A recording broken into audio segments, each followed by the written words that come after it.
কয়লার আগুনে পুড়ছে মাছ, খানিক পরেই লুচি কিংবা পরোটার সাথে পরিবেশিত হবে ভোজন রসিকদের প্লেটে। পাশেই সুস্বাদু নোনা জলের মাছের সাথে মেশানো আছে মশলা। ক্রেতাদের সাথে দাম মিললেই শুরু হবে বারবিকিউ তৈরির কাজ।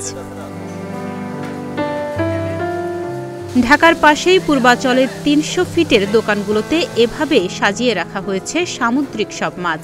একবার চোখ পড়লেই খাবার প্রেমীদের জিভে পানি চলে আসবে। প্রথম দেখায় মনে হবে ভুল করে সমুদ্রের কাছে চলে এসেছেন।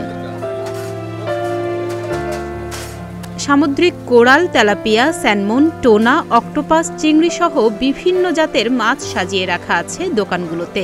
সন্ধ্যা নামলেই এসব খাবারের দোকানে পরোটা আর মাছের বারবিকিউতে আড্ডা জমে ভোজন রসিকদের। রাজধানীর বিভিন্ন প্রান্ত থেকে সারা দিনের কর্মব্যস্ত মানুষ কিছুটা স্বস্তি পেতে ছুটে আসেন পূর্বাচলে। এখানকার ক্রেতারা বলছেন, একসময় সামুদ্রিক মাছ খেতে হলে কক্সবাজার কিংবা কুয়াকাটা সৈকতে যেতে হতো, কিন্তু বর্তমানে ৩০০ ফিট এলাকায় এই মাছের স্বাদ নিতে পারি। তাই তো পরিবার নিয়ে ছুটে আসা। बहुत बढ़िया है। आप कहाँ से आया? मैं बैंगलोर, इंडिया बैंगलोर से है।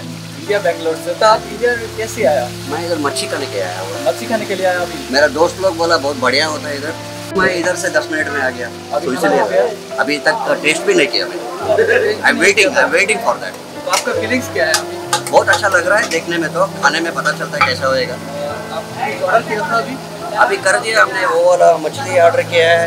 একটা সময় ছিল যখন শহরের মানুষ বারবিকিউ বলতে বুঝতো মুরগি কিংবা গরুর মাংস পুড়িয়ে তৈরি খাবার, কিন্তু বর্তমানে সে ধারণা পাল্টে দিয়েছে ফিশ বারবিকিউ। তবে আগুনে ঝলসানো মাছ খাওয়া এখন ঢাকার বাসিন্দাদের কাছে চাহিদার তুঙ্গে।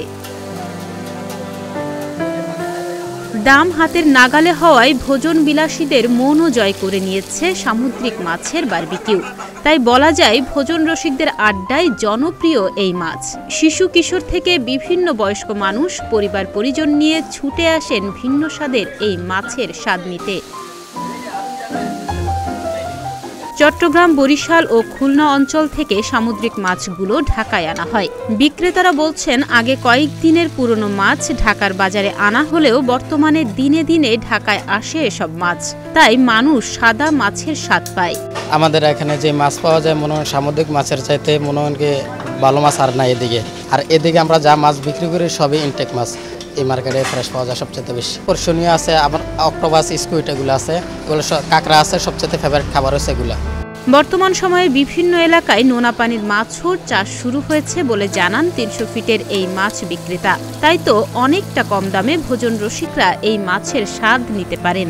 এটা আপনার মশলা কি দেখা গেছে আপনার একটু ঝোল টাইপের থাকলে আপনার সব জায়গায় মশলাটা পায় আর কি, তার জন্য আপনার এইভাবে মশলাটা আমরা করা না। এখানে আপনার হয়তো বা ঢাকার কাছাকাছি পূর্বাচলের ভিতরে অনেক রেস্টুরেন্ট হয়েছে অস্থায়ী, তারপরেও দেখা গেছে আপনার ওই জায়গা থেকে ওই জায়গায় যাইতে যে খরচটা, তারপরে এই জায়গায় একটু কম দামে পাইতেছে, এটাই আর কি।